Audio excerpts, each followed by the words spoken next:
Hello students आज से हमारी फंडामेंटल ऑफ पार्टनरशिप की सीरीज शुरू हो रही है और आज के वीडियो लेक्चर में हम meaning of partnership, features of partnership और राइट्स ऑफ पार्टनर तक का टॉपिक कवर करेंगे।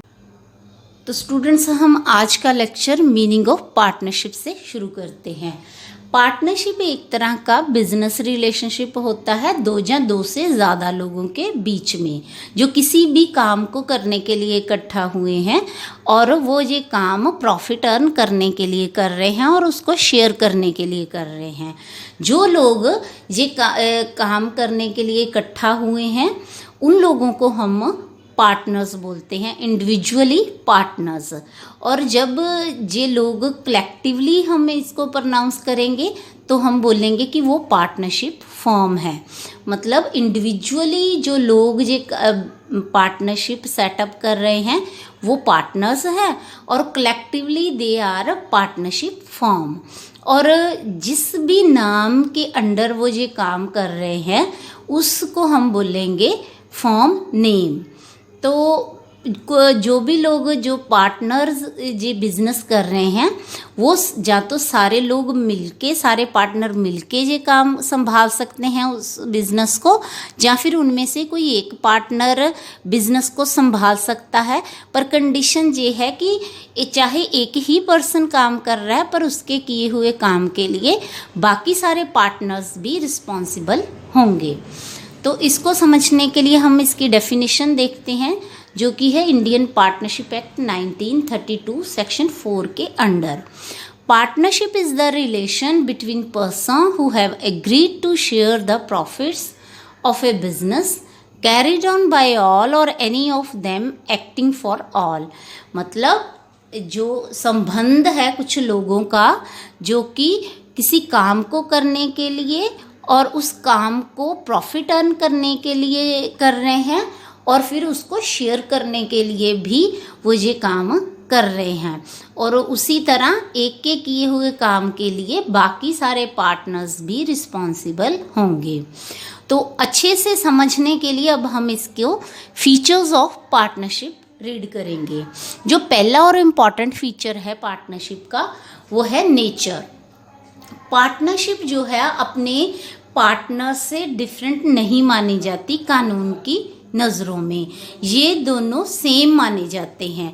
इसका मतलब ये निकलता है कि अगर पार्टनरशिप फॉर्म अपनी लायबिलिटीज़ पे ऑफ नहीं कर पाती तो उसके जो पार्टनर्स होंगे उनकी पर्सनल प्रॉपर्टी फॉर्म की लायबिलिटीज़ को पे ऑफ करने के लिए यूज़ की जा सकती है।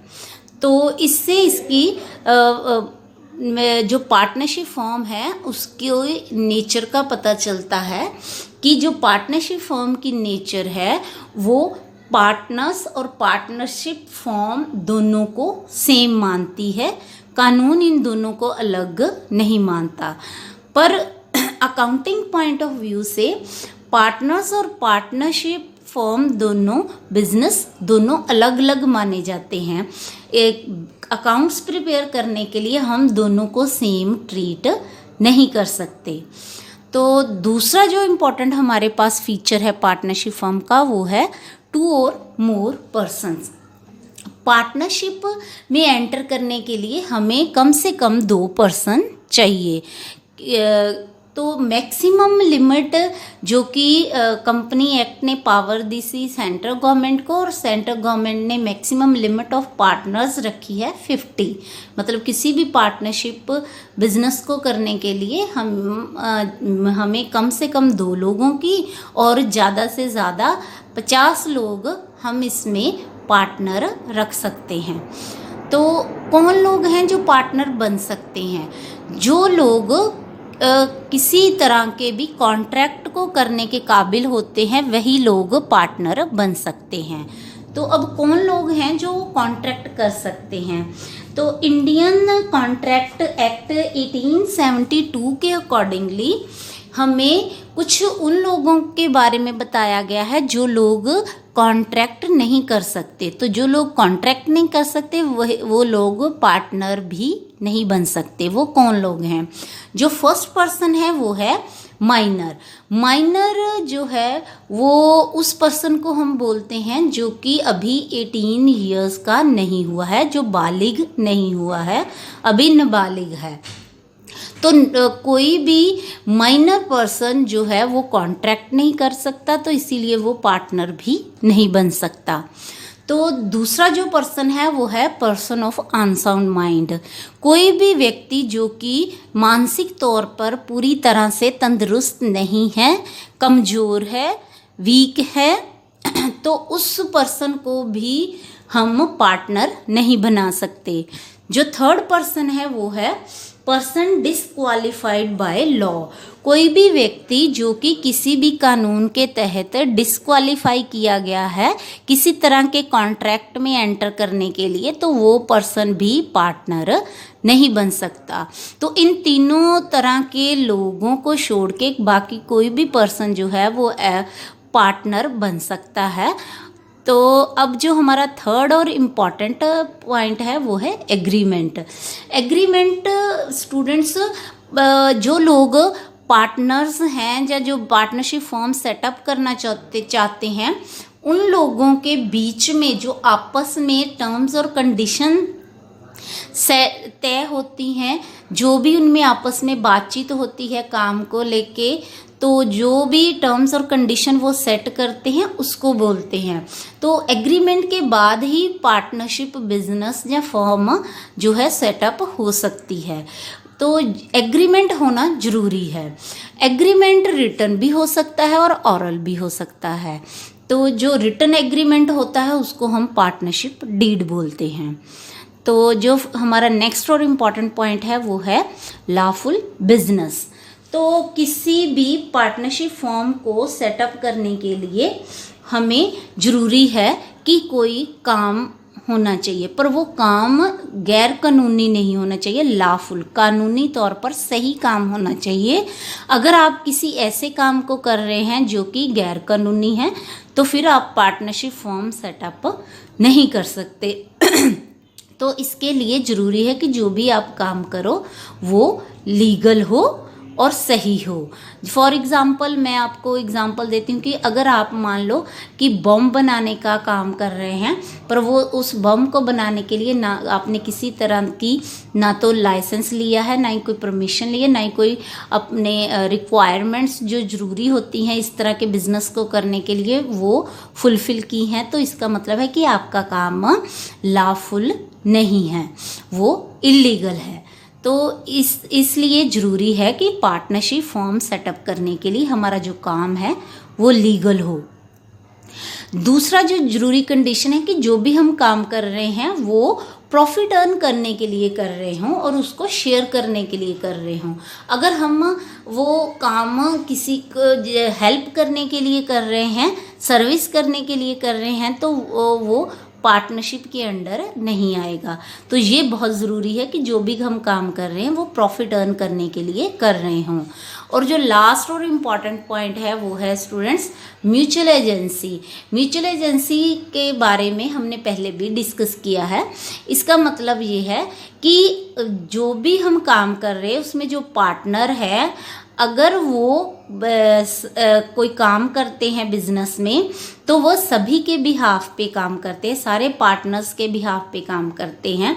तो एक के किए हुए काम के लिए बाकी सारे जो पार्टनर हैं वो रिस्पॉन्सिबल होते हैं। इसका मतलब है कि उनके बीच में आपस में एजेंट और प्रिंसिपल का रिलेशनशिप होता है। एजेंट वो पर्सन होता है जो अपने मालिक के बिहाफ पे काम करता है, और जो प्रिंसिपल वो पर्सन होता है जो अपने एजेंट द्वारा किए हुए कामों के लिए रिस्पॉन्सिबल होता है। तो पार्टनर्स का जो आपसी रिलेशनशिप होता है वो एजेंसी वाला और म्यूचुअल अंडरस्टैंडिंग वाला रिलेशनशिप होता है, जिसको हम म्यूचुअल एजेंसी भी बोलते हैं। Features of partnership form discuss करने के बाद अब हम राइट्स ऑफ पार्टनर का टॉपिक स्टडी करते हैं। पार्टनर बनने के बाद किसी भी पार्टनर को पार्टनरशिप फॉर्म में कुछ राइट्स मिलते हैं। उनमें जो फर्स्ट और इम्पॉर्टेंट राइट है वो है right to participate in the management of business. किसी भी पार्टनर को बिजनेस को मैनेज करने के लिए अब पार्टिसिपेट करने का अधिकार होता है। वो इम्पॉर्टेंट डिसीजन जो फर्म में लिए जाते हैं उसमें अपना योगदान, अपना व्यू, अपना डिसीजन दे सकता है। तो जो दूसरा इम्पॉर्टेंट राइट है वो है right to inspect the books of accounts. कोई भी पार्टनर किसी भी वक्त फर्म की बुक्स ऑफ अकाउंट्स को चेक कर सकता है, वेरीफाई कर सकता है, और इसके लिए वो इस अकाउंट्स की कॉपी भी ले सकता है ताकि वो अपनी तसल्ली कर सके। और अगर वो किसी पॉइंट पे संतुष्ट नहीं होता तो इसके लिए वह जो कंसर्न्ड पर्सन है उससे क्वेश्चनिंग भी कर सकता है।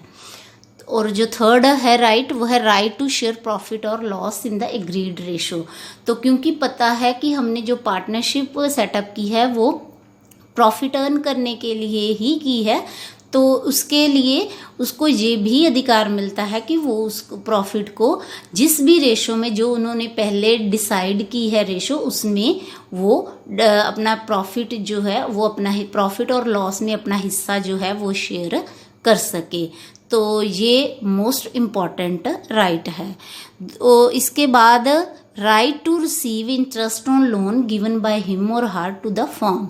अगर किसी पार्टनर ने फर्म को कोई लोन दे रखा है तो उस पे उसको इंटरेस्ट रिसीव करने का अधिकार है। अगर तो interest on loan predetermined है, डिसाइडेड है in the partnership deed, then he will receive accordingly. But if it is not decided, then 6% interest on loan is allowed to him or her. तो next important right है right to allow और not to allow the admission of a new partner.